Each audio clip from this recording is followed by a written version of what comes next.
حضرت محمد صلی اللہ علیہ وسلم کی 10 عادات مبارکہ اور دوسری طرف سائنس کی تحقیق۔ نمبر 1 آنکھوں کا مساج۔ نمبر 2 کھانا کھانے کے بعد پانی نہ پینا۔ نمبر 3 کھانے کے بعد کچھ دیر بیٹھے رہنا۔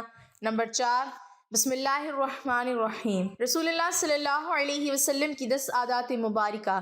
آپ صلی اللہ علیہ وسلم پوری حیات طیبہ بیمار نہ ہوئے۔ السلام علیکم ویورز، اس ویڈیو کو آخر تک ضرور دیکھیں۔ نمبر 1 صبح جلد اٹھنا۔ رسول اللہ صلی اللہ علیہ وسلم صبح بہت جلد اٹھ جایا کرتے تھے، بلکہ ایسی کوئی روایت نہیں ملتی کہ آپ صلی اللہ علیہ وسلم کی تہجد بھی کبھی قضا ہوئی ہو۔ سورج نکلنے سے کچھ وقت قبل اور 1 گھنٹہ بعد تک کا وقت آکسیجن سے بھرپور وقت ہوتا ہے۔ آج سائنسی تحقیق کی بنیاد پر بھی صحت کے اعتبار سے 24 گھنٹوں میں یہ بہترین وقت ہوتا ہے کہ جس میں آپ کو زیادہ سے زیادہ آکسیجن دینے کا موقع ملتا ہے، جو کہ آپ کی صحت مند زندگی کے لیے ایک بہترین مفید عمل ہے۔ نمبر 2 آنکھوں کا مساج۔ صبح نیند سے اٹھنے کے بعد رسول اللہ صلی اللہ علیہ وسلم آنکھوں کا مساج فرمایا کرتے تھے۔ جسم کا پورا نظام 11 سسٹم پر مشتمل ہوتا ہے۔ نیند سے اٹھنے کے بعد یہ سسٹم بحال ہونے میں 11 سے 12 منٹ لیتا ہے۔ اگر آپ آنکھوں کا مساج کرتے ہیں تو یہ سسٹم 10 سے 15 سیکنڈ میں فوراً بحال ہو جاتا ہے۔ نمبر 3 بستر پر کچھ دیر بیٹھے رہنا۔ رسول اللہ صلی اللہ علیہ وسلم بستر سے اٹھ کر کچھ دیر بیٹھے رہتے تھے اور معمول تھا کہ 3 دفعہ سورہ اخلاص پڑھتے تھے،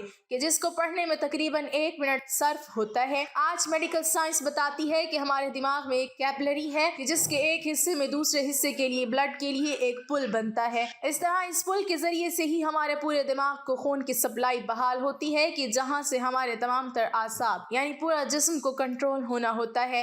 اگر کوئی شخص صبح بیدار ہونے پر اچانک اٹھ کر چل دے جبکہ ابھی دماغ میں خون کی سپلائی بحال نہیں ہوئی تو اس شخص کو یہاں برین ہیمرج ہو سکتا ہے، یا وہ دماغ کے کئی دوسرے پیچیدہ مسائل کا شکار ہو سکتا ہے، کہ جس میں اچانک جسم کے کئی حصوں کا مفلوج ہونا، فالج بھی شامل ہے۔ جبکہ اگر وہ صرف 1 منٹ بیٹھا رہے کہ اس کے دماغ میں خون کی سپلائی بحال ہو سکے تو بہت سے پیچیدہ مسائل سے بچ سکتا ہے۔ یہ باقاعدہ ایک سائنس ہے اور اس ایک احادیث مبارکہ کے پیچھے بہت سے پروفیسر ڈاکٹرز کی ریسرچ شامل ہے، کہ جس میں غیر مسلم ریسرچرز نے بھی اتفاق کیا ہے کہ ہمیں محمد صلی اللہ علیہ وسلم کی اس سنت کے مطابق صبح اٹھنے کے بعد بیڈ پر کچھ دیر بیٹھے رہنا چاہیے۔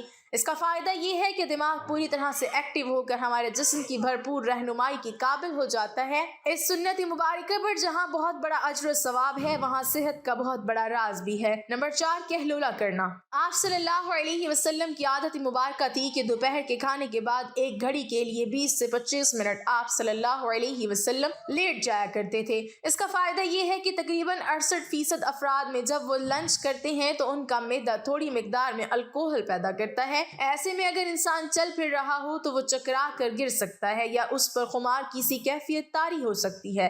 یہی سبب ہے کہ آپ ہمیشہ دوپہر کے کھانے کے بعد اپنے آپ کو تھوڑا بوجھل سا محسوس کرتے ہیں۔ اگر ہم کچھ دیر لیٹ جائیں تو الکوہل سے پیدا ہونے والے خمار کا ذہن پر زیادہ دباؤ نہیں آئے گا اور وہ جسم کے فنکشن کے لیے زیادہ فعال رہے گا اور ہم کسی بھی طرح کے حادثے سے بچ سکیں گے۔ اس کے علاوہ بھی سنت مبارکہ پر عمل نہ کرنے کی صورت میں بہت سے صحت کے مسائل کا خدشہ رہتا ہے۔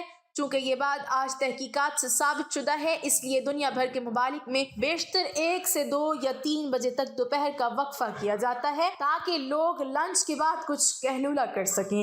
آج پورا یورپ رسول اللہ صلی اللہ علیہ وسلم کی سنت کو عملاً اپنائے ہوئے ہے اور پورے یورپ میں دوپہر 1 سے 3 بجے تک کا وقفہ ہوتا ہے۔ انہوں نے سنت رسول صلی اللہ علیہ وسلم پر ریسرچ کی، اپنایا اور ہم سے کہیں بہتر صحت کا معیار رکھتے ہیں۔ نمبر 5 کھانے سے پہلے پھل نوش فرمانا۔ رسول اللہ صلی اللہ علیہ وسلم ہمیشہ کھانا کھانے سے پہلے فروٹ نوش فرمایا کرتے تھے۔ آپ صلی اللہ علیہ وسلم کی عادت مبارکہ تھی کہ آپ کھانے کے بعد پھل نوش نہ فرماتے تھے۔ مختلف پھلوں میں 90 سے 99% تک پانی کی مقدار ہوتی ہے، جبکہ کھانے سے قبل پانی پینے کی ترغیب دلائی ہے۔ اس لیے مختلف پھل بھی چونکہ پانی کی بہت زیادہ مقدار رکھتے ہیں، اس لیے ان کو کھانے سے پہلے کھانے سے جسم اور خاص طور پر معدہ اور آنتوں کو توانائی ملتی ہے، کیونکہ کھانے کو ہضم کرنے میں معدہ اور آنتوں کا بہت اہم کردار ہوتا ہے اور یہ عمل ان کی کارکردگی بڑھانے میں ان کے لیے مددگار ثابت ہوتا ہے، اور یہ بات بھی سائنسی مشاہدات سے ثابت شدہ ہے۔ فروٹ میں موجود غذائیت سے خالی معدے کو زیادہ فائدہ ہوتا ہے۔ نمبر 6 غذا کے بعد پانی نہ پینا۔ رسول اللہ صلی اللہ علیہ وسلم کبھی بھی کھانے کے بعد پانی نہ پیتے تھے۔ آج علم و تحقیق سے جو باتیں سامنے آئی ہیں ان سے پتہ چلتا ہے کہ اس سنت مبارکہ پر عمل نہ کرنے کے اس قدر نقصانات ہیں کہ گمان میں بھی نہیں کیا جا سکتا۔ جب ہم کھانے کے بعد پانی پیتے ہیں تو کھانے میں جس قدر بھی فیٹس ہوتے ہیں وہ کھانے سے نکل کر معدے کے اوپر والے حصے کی طرف آ جاتے ہیں۔ باقی کھانا ہاضمے کے دوسرے مرحلے کے لیے چھوٹی آنت میں چلا جاتا ہے اور اس طرح معدے میں رہ جانے والا فیٹ اور پروٹین معدے کے اندر انتہائی نقصان دہ وجوہات پیدا کرتے ہیں، جبکہ ان سب کو کھانے کے ساتھ مکس ہو کر نظام کے اگلے مرحلے میں جانا تھا۔ ہم نے پانی پی لیا یا پھل کھا لیا تو یہ ہماری صحت کی بربادی کے لیے معدے ہی میں رہ گئے۔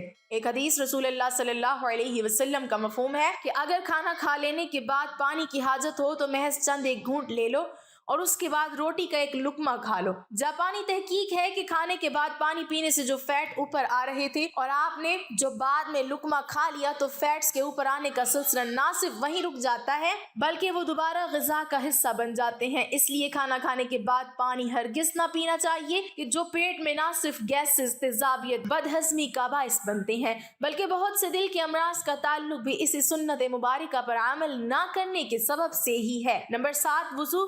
ہم دن میں 5 فرض نمازوں کے لیے کم از کم 5 بار وضو کرتے ہیں کیونکہ وضو کے بغیر نماز نہیں ہوتی اور منہ، ناک، ہاتھ، بازو، سر اور پاؤں دھوئے بغیر وضو نہیں ہوتا، یعنی دن میں 5 بار ہم جسم کے ان تمام اعضاء کو دھوتے ہیں۔ وضو میں ہم جسم کے تمام ظاہری اعضاء ہوتے ہیں کہ جن پر مٹی اور کاربن لگ جاتی ہے۔ آج سائنسی مشاہدات یہ بات ثابت کرتے ہیں جسم کے جن اعضاء پر مٹی یا کاربن لگ جاتی ہے تو اگر ان کو صاف نہ کیا جائے اور وہ جسم کے اس حصے پر زیادہ دیر لگے رہیں تو ان اعضاء اور دوا کا کنیکشن کمزور ہو جاتا ہے، یعنی جسم کا اعصابی نظام کمزور ہو جاتا ہے۔ چنانچہ وہ مسلسل دماغ کو یہ پیغام بھیج رہے ہوتے ہیں کہ جسم پر کوئی چیز آ گئی ہے اور اس کی صفائی کا اہتمام کیا جائے۔ اگر ایک شخص صبح کو منہ دھوتا ہے اور اس کے بعد شام میں آ کر دھوتا ہے تو اس کے اعضاء اور دماغ کا تعلق کمزور پڑ جاتا ہے کہ جس کے بعد میں وہ بہت سے اعصابی مسائل کا شکار ہو سکتا ہے۔ اسلام کم از کم دن میں 5 بار آپ کے اعضاء کی صفائی کا بندوبست کرتا ہے اور جمعے کے روز ناخن، زیر ناف اور بغلوں کے غیر ضروری بال کاٹنے سمیت مکمل صفائی کا اہتمام کرتا ہے۔ رسول اللہ صلی اللہ علیہ وسلم نے نہ صرف ایسا کرنے کا حکم فرمایا ہے بلکہ یہ سب آپ صلی اللہ علیہ وسلم کی سنت مبارکہ کا حصہ بھی ہیں۔ نمبر 8، جلد سونا۔ رسول اللہ صلی اللہ علیہ وسلم کی ایک اور عادت مبارکہ یہ بھی تھی کہ آپ صلی اللہ علیہ وسلم رات جلد سو جایا کرتے تھے۔ عموماً آپ صلی اللہ علیہ وسلم نماز عشاء کے فوراً بعد سو جاتے تھے، یعنی رات جلد سونا اور صبح جلد اٹھنا آپ صلی اللہ علیہ وسلم کے معاملات میں شامل تھا۔ ہماری بایولوجیکل واچ جو کہ ہمارے پورے جسم کے نظام کو منظم کرتی ہے، جب یہ باہر اندھیرا دیکھتی ہے تو یہ آپ کے جسم کو سونے کا سگنل دے دیتی ہے۔ جسم کو تیاری کے لیے یہ 1.5 سے 2 گھنٹے کا ٹائم دیتی ہے کہ اس وقت تک آپ کو لازمی سونا ہے۔ نوٹ کیجئے کہ نماز مغرب اور نماز عشاء میں بھی تقریباً اتنا ہی دورانیہ ہوتا ہے۔ اس کا فائدہ یہ ہوتا ہے کہ آپ کے جسم کے اندر بایولوجیکل واچ کے تحت ایک ڈاکٹر جاگ جاتا ہے جو آپ کے پورے جسم کی مینٹیننس کرتا ہے۔ اگر کہیں زخم آ گیا ہے اور اس کو ریپیئر کرے گا، اگر جگر یا کسی اور اعضاء میں کچھ مشکل ہے تو اس پر کام کرے گا، بلکہ سونے کے بعد سب سے پہلے جگر پر ہی کام ہوتا ہے۔ اور جو جگر کے مریض ہیں ان کے لیے یہ رائے بھی ہے جہاں وہ اپنا علاج کر رہے ہیں وہ اپنی جگہ لیکن اپنی نیند کے نظام کو بہتر کر کے اپنے جسم کے ڈاکٹر کو علاج کا موقع دیجیے اور پھر اس کے ثمرات دیکھیے۔ رات 10 بجے سے 12 بجے تک جگر اور اس کے ارد گرد کے اعضاء کی مینٹیننس ہوتی ہے اور اس کے بعد درجہ بدرجہ پورے جسم کی مینٹیننس ہوتی ہے اور یہ عمل روزانہ کی بنیاد پر ہوتا ہے۔ اللہ رب العزت نے آپ کے جسم میں ایک آٹومیٹک نظام رکھا ہے اور یہ نظام تب تک کام کرتا ہے جب آپ جلدی سونے کی عادت اپناتے ہیں۔ عہد جہالت میں عربوں میں ایک رواج تھا کہ رات کے کھانے کے بعد ان کے ہاں شعر و شاعری اور دیو مالائی کہانیوں کی محفلیں ہوتی تھیں جو رات کے 2 بجے تک چلتی رہتی تھی اور اس ماحول میں رسول اللہ صلی اللہ علیہ وسلم کا رات جلدی سونا بھی ان کے نزدیک ایک قابل اعتراض عمل تھا۔ یہ تو عہد جہالت تھا، لیکن آج ماڈرن دور کا دعویٰ کرنے والے ہم مسلمانوں کے ہاں بھی دیر تک جاگنے کو نہ صرف قابل اعتراض نہیں سمجھا جاتا بلکہ کچھ حد تک تو قابل فخر بھی جانا جاتا ہے۔ عہد جہالت کی محفلوں کی جگہ آج ماڈرن انٹرنیٹ اور سیٹلائٹ ٹیکنالوجی نے لے لی ہے، لیکن جلد سونا رسول اللہ صلی اللہ علیہ وسلم کے معاملات میں تھا کیونکہ جسم کے اندرونی ڈاکٹر کی افادیت سے واقف تھے اور یہی وجہ ہے کہ پوری حیات مبارکہ میں رسول اللہ صلی اللہ علیہ وسلم ایک لمحے کے لیے بھی بیمار نہیں ہوئے۔